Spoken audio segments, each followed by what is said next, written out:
Kągi, mes esame parkavimo aikštelėje, kurioje reikės pastatyti 11 metrų limuziną. Jeigu jūs esate autobuso vairuotojas arba, kaip liaudėje sakoma, furistas, tai neturėtų sukelti didelių problemų. Kaip matot, aikštelėje stovi ir 2 automobiliai. Vienas iš jų tai mano brangioji Honda. Kaip man jos gaila, nedaug dievė kas nors į ją atsitrenks, nežinau, ką padarysiu. Bet kitas automobilis, kas mane labai džiugina, tai yra Natalijos automobilis. Taigi, Natalija, linkėjimai tau ir tikiuosi, tavo automobiliui nieko blogo neatsitiks. O dabar pasitikime limuziną ir jo vairuotoją Vaidą.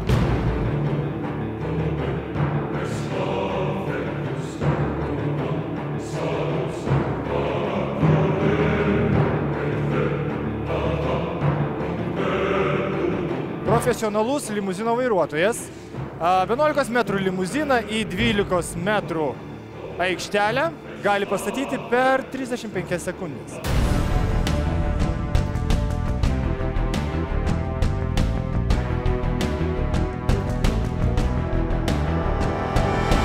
Štai, viską puikiai patys matėte, patys regėjote.